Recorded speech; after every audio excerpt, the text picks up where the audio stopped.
Kun raadiyoo sagalee Ameerikaati.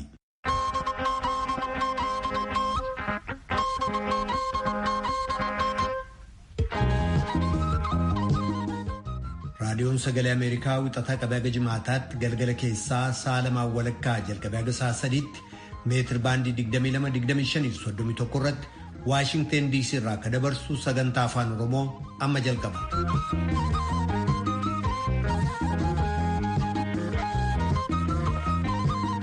Fagoof dhiyoodhaa raadiyoo intarneetii saatalaayitii naayilsaatii fi feesbuukiidhaan kanneen sagantaa keenya hordofaa jirtan dhaggeeffatoota keenya jaallatamoo akka mooltan Kamisa adoolessa 23 bara 2020 akka lakkoobsa Itoophiyaatti immoo adoolessa 16 bara 2012 keessummeessaan keessanirraa ani namoo daandiiti.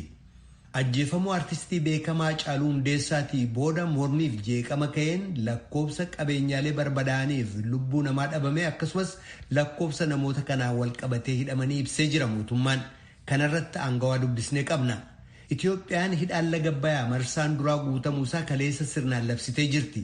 Paartiileenis kanarratti waan jedhan qabu.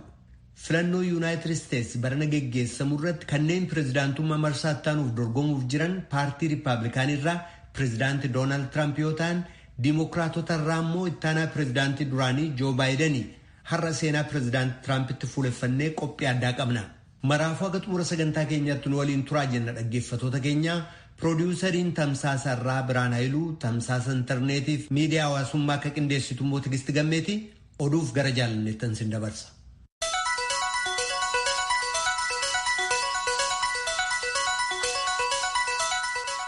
Attamooltan kabajamtoota dhaggeeffatoota keenyaa oduun har'aaf qabnu kunoo. Hojiin hidha laga Abbayyaa bishaaniin guutuu marsaan duraa xumuramuusaaf Muummichi Ministeera Itoophiyaa Abiyyi Ahmed kaleessa lammiiwwan Itoophiyaan baga gammaddan jedhanii jiru. Gabaasa kana Mallas Kaachoo ammaat ergee namoota dubbisa. Muummichi Ministeeraa Itoophiyaa kaleessa fuula Tiwiitarii isaanii irratti guutinsa bishaanii marsaa duraa kan hidha laga Abbayyaa ifatti beeksisan uummata Itoophiyaatiin baga gammaddan jechuudhaan itti fufanii ennaa ibsanis boqonnaa murteessaa hidha laga Abbayyaa kana dhaga'uuf, arguuf, baasii isaaniitiin deeggaruuf dhaloonni hedduun, hoogganoonni hedduun hawwanii turan. Har'a laga Abbayyaa sirbaaf ittiin sodaachisarra dabree utuu eenyuuniyyuu miidhiin boqonnaa murteessaa irra akka ga'u taasisnee jirraa jedhan. Hojii hidha laga Abbayyaa irratti kanneen hirmaatan hoogganoota irraa jalqabee akka kanneen buusii maallaqaa buusaniitti kagalateeffatan Muummichi Ministeeraa Abiyyi Ahmed hidhaan laga Abbayyaa bara dhufu tarbaayinii lamaan annisaa yookaan inerjii elektiriikii maddisiisuu akka jalqabu ka dubbatan yoo ta'u, akka lakkoobsa Itoophiyaatti bara 2015tti immoo guutummaatti hojii isaa jalqaba jedhanii jiru. Gama biraatiin dhimmuma hidhaa laga Abbayyaa kanarratti walga'iin dheengadda gamtaa Afrikaatti hoogganoota biyyoota Itoophiyaa, Sudaanii fi Masrii gidduutti geggeessamee ture bu'a qabeessa ta'uusaa ministeerri bishaanii jallisii fi inerjii Dr. Silashii Baqqalee VOA'f ibsanii jiru. Durataa gamtaa Afrikaa marsaa ammaa pirezidaantichi Afrikaa kibbaa Siriil Raamafoosaan kan hoogganame maricha viidiyoodhaan geggeessamerraa bu'aa argame jedhan akkanatti ibsan Dr. Silashiin. አቅጣጫ የመስጠት መሰረት ድርድሮች ስናካሄድ ነበር። ቴክኒካልና የህግ ማዕቀፍ kallattii itti kennuudhaaf jecha waliin dubbii geggeessaa turre dhimmoota seeraaf teeknikaa irratti isa gamaaggamuu fi kallattii ittaanu kennuuf ture kan wal ga'an ba'iin gamaaggama sanaas ilaalamee jira. Deemsisaas gaariidha jedhanii jiru. Yeroo dhiyootti waliigaltee waa'ee guutinsa bishaanii akka xumuramu kabiraa dhimmoota waaraa yookaan immoo ka yeroo dheeraa xumurachuuf immoo akkasuma waliin dubbiiwwan itti fufan akka geggeessaman ka jedhutu dubbatame. Boqonnaa lamatti hiramee akka geggeessamu dubbatamee jiran Dr. Silashii Baqqalee. Guutinsi bishaanii marsaa duraa kan ammaa kun bishaanidhaa sana keessaa ba'utuun dhaabiin kan ofiin guute meetira 60 irra eega ga'e booda kan ofii irra ba'ee yaa'u kan agarsiisudha. Kana xumurree jirraa jechuudha jedhan Dr. Silashiin. Gama biraatiin gabaasaan gaazexaa Masrii Al-Haram jedhamu tokko irratti ba'e garuu marii hoogganoota biyyoota sadeenii ilaalchisee ka dubbatan aangawaan Masrii tokko mootummoonni Masriif Sudaan hidhaan laga Abbayyaa sun ta'iinsa uumamaatiin guutuu isaa kan mootummaa Itoophiyaatiin ibsame simatanii jiran jedhee jira. Gama Masriitiinis murtiin sadarkaa olaanaatti murteessame waliin dubbiin sun kan itti fufu ta'uusaa aangawaan sun dubbatan jechuudhaan gaazexaan Al-Haram gabaasee jira jedha Mallas Kaachoo ammaa Finfinneerraa. Hidha laga Abbayyaa bishaaniin guutuu kan marsaa duraa xumuramuusaa paartileen mormituu biyya keessaa deeggaranii jiru. Hoogganoonni waldaa Deemokiraatawaa Tigraay, Ezemaa, Ofeekoo fi paartiin tokkummaa guutuu Itoophiyaa uummata Itoophiyaaf dhaamsa baga gammaddanii dabarsanii jiru. Kun ta'uun Itoophiyaan hiyyumaa fi dukkana keessaa ba'aa ka jirtu ta'uu ishee agarsiisa jechuun paartiin tokkummaa guutummaa Itoophiyaa ibsuusa Mallaskaachuu Ammahaa gabaaseera. Murtii mana maree federaalaan ala akkasumas ilaalcha guutuu biyyaan faallaa dhaabbachuudhaan Hiwaat Tigraay keessatti filannoo gaggeessuuf murteessuusaa bulchiinsi naannoo ollaa ta'an irraa mormiin isa mudateera jechuudhaan Asteer Misgaanaw Baahirdaar irraa gabaastee jirti. Koreen eenyummaa Amaaraa Walqaayitti deebisuuf hundeeffamee fi sochiin biyyootii Amaaraa yookaan ABN ibsa baasaniin Hiwaat waggootii 27f aangoo qabu gargaaramuun abbaa irrummaan lafa bulchiisa naannoo Amaaraa jala turan dirqiidhaan gara Tigraayitti dabale jechuun himatu. Ammas jechuun ega jijjiiramni argame boodas bulchiisi naannoo Tigraay lafa bulchiisa naannoo Amaaraa irraa fudhatee fi gaaffileen eenyummaa ituu hin deebi'in filannoo gaggeessuu hin danda'u jedhan. Iyyata isaanii kanas gara mana maree federeeshiniitti dhiyeessuuf ka jiran ta'uu beeksaniiru. Dhimma kana kan ilaaleen kan gaafataman itti gaafatamtuu waajjira koominikeeshinii bulchiisa naannoo Tigraay Aadde Liyaa Taaddasee deebii kennaniin kun yaada humnootii nutu uummata Walqaayitiif raayyaaf beekaa jedhan biraa madde waan ta'eef fudhataman qabu jedhaniiru. Itoophiyaa keessatti tasgabbii dhabiinsi dhiyeenya kana deebi'e kun keessumaa dargaggoota irratti akkasumas diinagdee fi hawaasummaa irratti dhiibbaa akka qabaatu xiinxaltoonni diinagdee fi siyaasaa ibsanii jiru. Jeequmsi siyaasaa irra deddeebi'ee ka'u kun uummanni waa'ee hegeree isaa irratti shakkii akka qabaatu gochuun haala amma jirurraas abdii akka dhabu godhaa jedhanii jiran.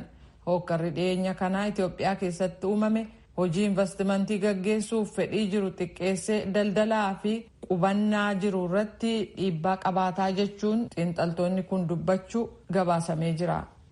Abbummaa qabeenya lafaa kan ilaaleen godina Koonsoo fi aanaa addaa Aalee gidduutti walitti bu'iinsa uumameen gamlameen irraa namni 16 ajjeefamanii lammiiwwan biyyattii 16,000 caalaa manaaf qe'ee ofiirraa godaanuu aangawoonni mootummaa kan godinaa fi aanaa addaa ibsuu isaanii Yoonaataan Zabdiyoos gabaasee jira. Ka dhaggeeffataa jirtan raadiyoo sagalee Ameerikaa sagantaa afaan Oromooti.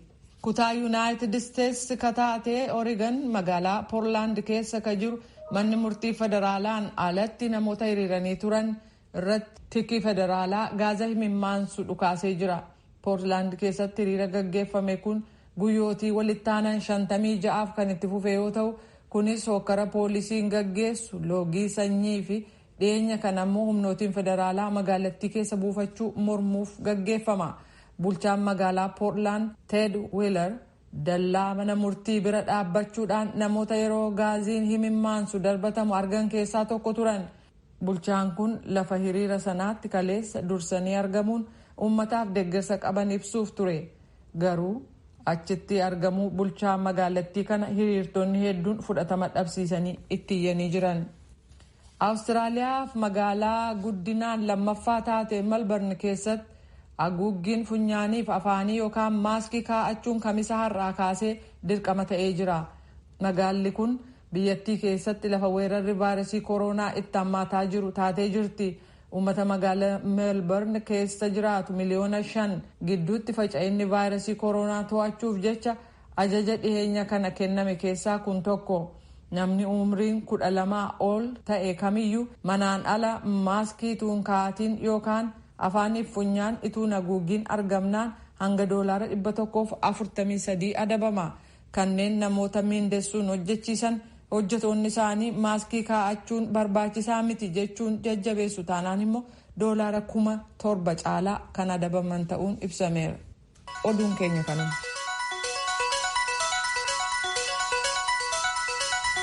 Kadhagaa jirtan as Waashingtan DC irraa kadabru raadiyoo sagalee Ameerikaa sagantaa afaan Oromooti.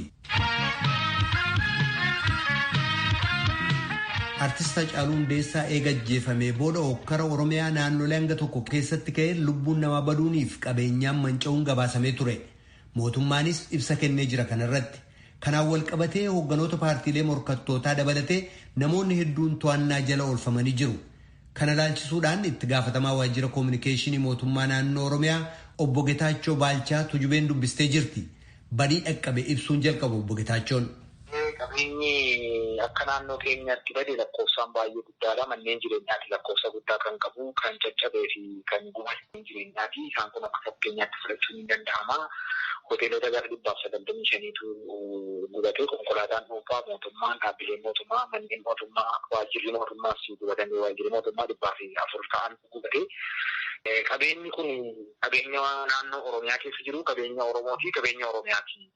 Kan miidhaan kun irra ga'ee akka warri saboota garaagaraatti fayyadamanii ajandaa godhachuuf isa qoodanii saba biraa irratti dhiibbaan akka waan ga'eetti yookaan qabeenya akka waan badeetti wanti hoololli geggeeffamu jira. Qabeenyi bade kun qabeenya saba hundumaati kan naannoo keenya keessa jiraatan. Egaan obbo Geetaachoo, badiin kun kan inni dhaqqabe naannoo Oromiyaa keessatti. Balleessaa kanaaf immoo kallattii tokkotti quba qabuudhaan haasaan jibbiinsaa adda addaa faca'aa jiru. Isa kanarratti yaada keessan maali? Namni balleessu sabummaan qabu.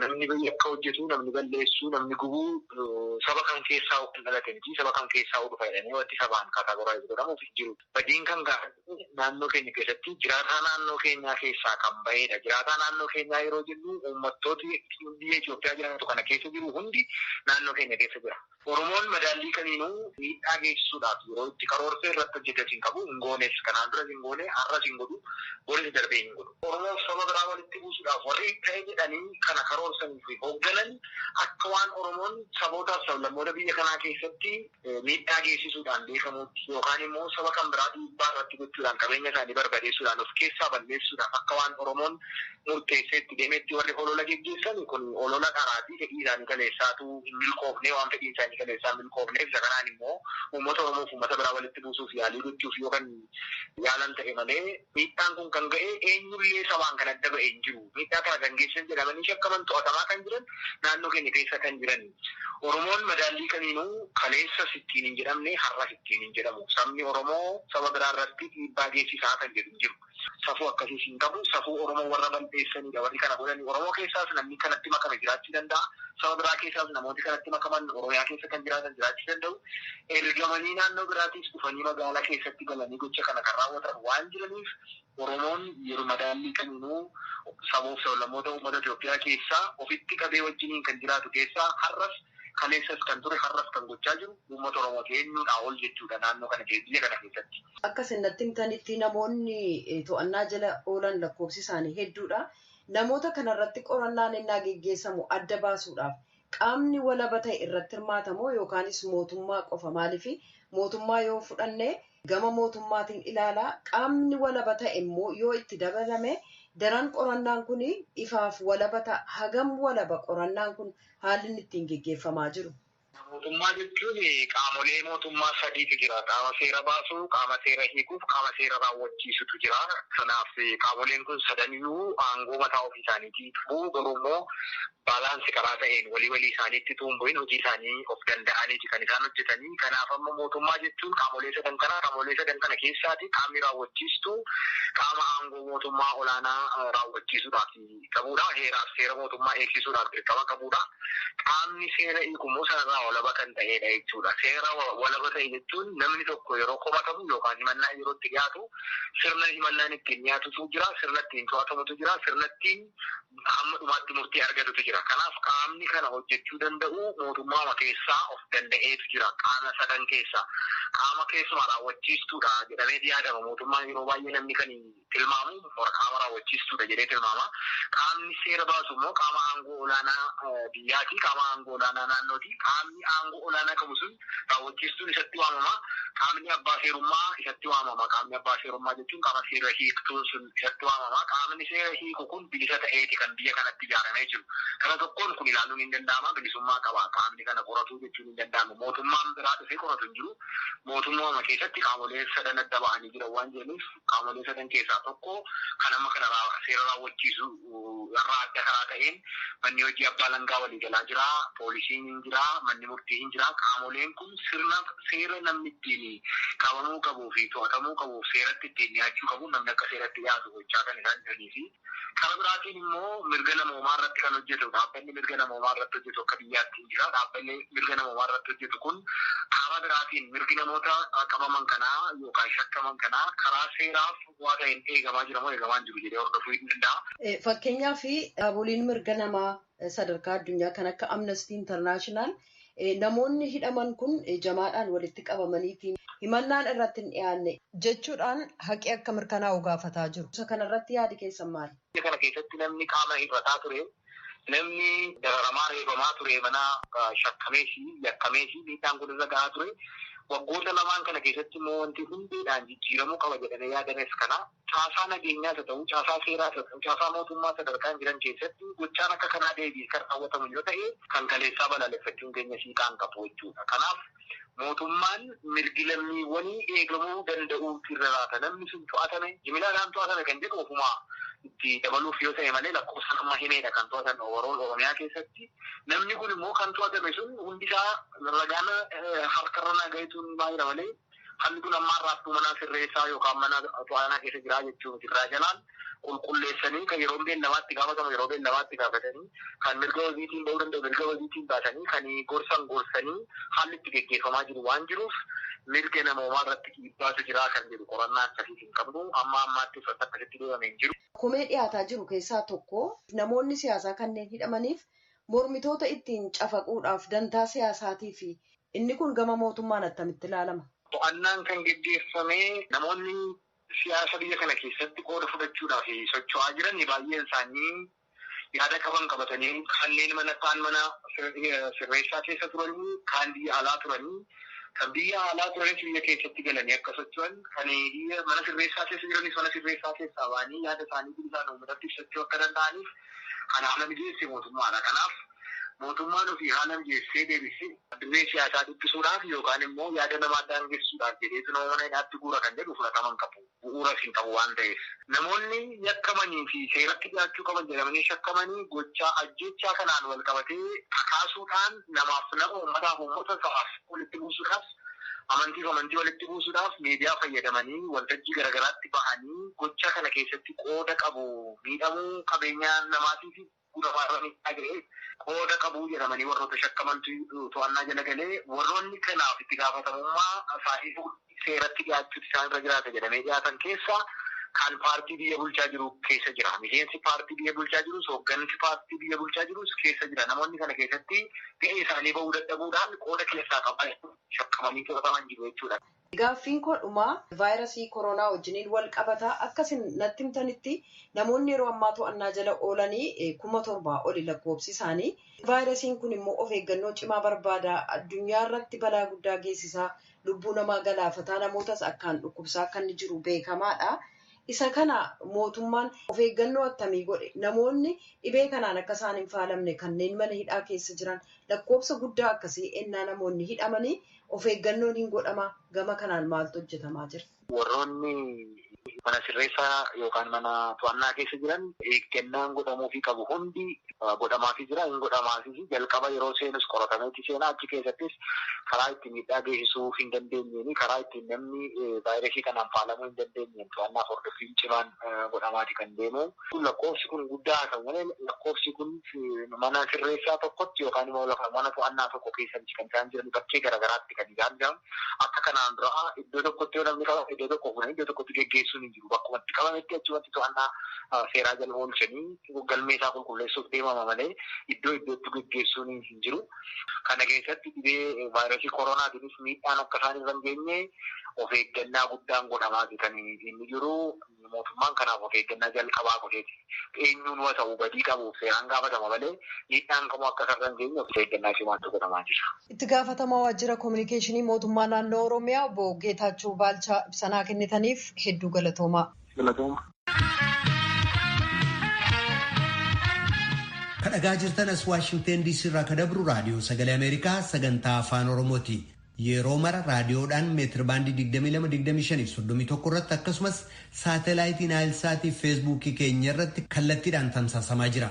Aga xumura sagantaa keenyatti nu waliin turaa jenna.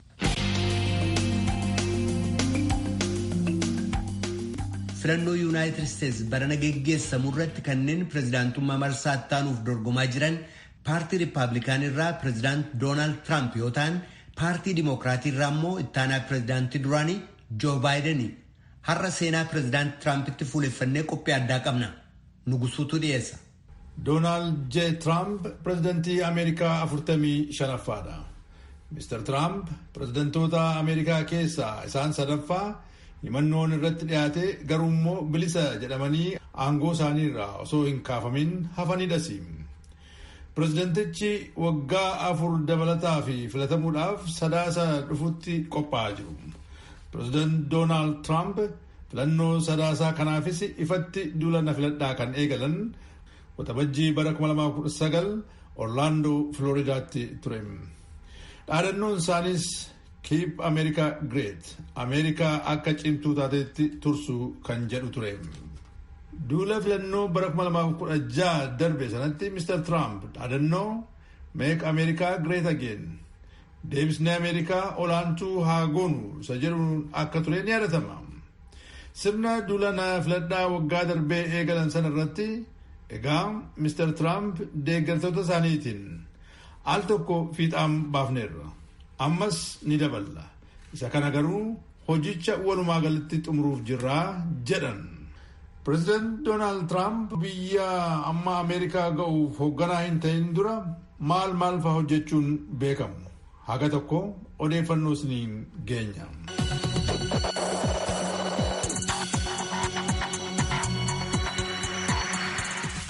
Pireezidantii osoo hin ta'in dura Tiraamp Niiwuorkitti nama hojjaa misooma ijaarsaa fi daldala manneeniitiin baay'ee beekamaa garuu immoo falmisiisaa turanii fi hojii piroodakshinii TV irratti beekamtii qabanidha.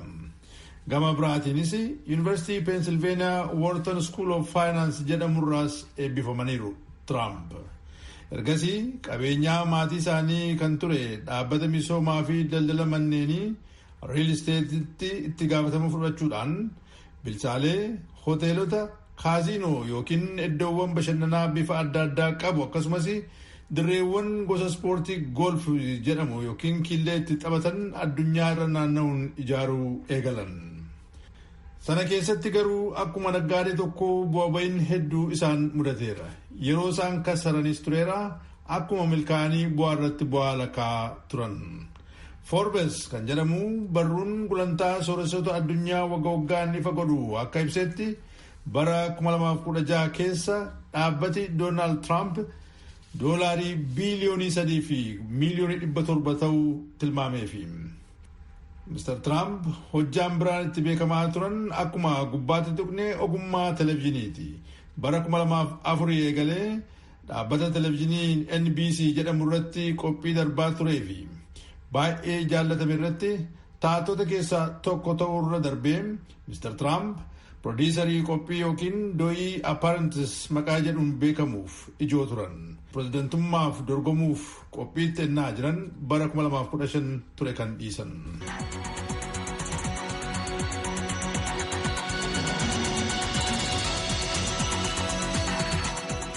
Egaa barri 2016 ga'ee Trump bulchaa biyya Ameerikaa ta'an. Ergasii masaraa White House ergii seenaniin as waggaa 3 walakkaa keessatti pireezidantichi Doonaald J.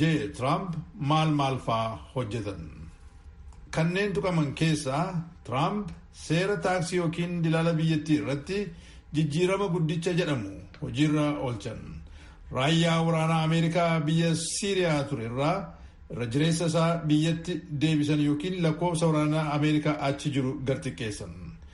Mana murtii muummichaa yookiin mana murtii olaanaa biyyattiitti isa Supreme Court jedhamuuf miseensota 9 qabuun beekamu keessatti lamaan isaanii kaadhimuudhaan milkaa'aniiru. Sun immoo deeggartoota isaaniif akka injifannoottis lakkaa'ameera. Kana qofa miti koolugaltoota seeraan ala gara Ameerikaa seenan adamsanii qabuu fi bakka dhufanitti deebisuu akkasumas daangaa Ameerikaa gara kibbaa jirutti dallaa ijaaruudhaaf jalqaba maallaqa guddaa doolaarii biiliyoonii 1 fi miiliyoonii 400 koongiraasaa biraa argamsiisuu danda'uun gama kaaniin immoo imaammata hordofaniin milkaa'uu ni dubbatama. Dallaadhuma daangaa biyyattii gama kibbaa Meeksikoo daangeessu kana cimsanii ijaaruuf pireezidantichi qarshii dabalataa doolaarii biiliyoonii 3 fi miiliyoonii 600 akka ramadamu gochisiisuunis injifannoo biraa ture. Gama kaaniin immoo waadaa innaa duula filannoo irratti seenanii turan sana fiixaan baasuuf jecha seerotaa fi qajeelfamoota pireezidantii duraanii Baraak Obaamaan tumamanii turan hedduu isaanii akka hojiirra hin oolle haqaniiru. Obaamaa keer maqaa jedhuun kan beekamu seera wabii nageenyaa uummata miiliyoonii hedduu fayyadu keessaa gariin akka haqamu godhaniiru. Dhiyeenya kana immoo Obaamaa keer kun guutummaan guutuutti seeraan akka dhorkamu mana murtii waliigalaatti iyyataniiru jedhama.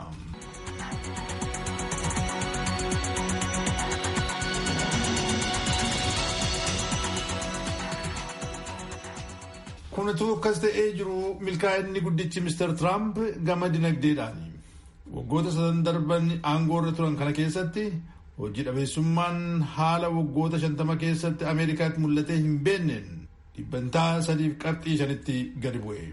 Garuu golfaa koronaatti hammaatuuti injifannoo isaan guddina dinagdee irratti goonfatan sun bara kana akka hin taane ta'eera. Babal'ina vaayirasii koovidii chaayinaa ka'ee addunyaa waliin ga'e kanaan. Sanas ta'e dhibeen koronaa dinagdee Ameerikaa ammaafis taanaan raasaa jiru. Yuunaayitid Isteetsi irratti dhiibbaa kana jedhamu uumuusaa kan shakkan Tiraamp biyyattiin deebitee dandamachuu isheetiif shakkii hin qabani. Koronaa kanaan walqabatee baatii gurraandhalaa keessa naa dubbatan vaayirasiin kun ni bada. Guyyaa tokko raajiidhuma ta'ee akkuma tasaa ni badaa jedhanii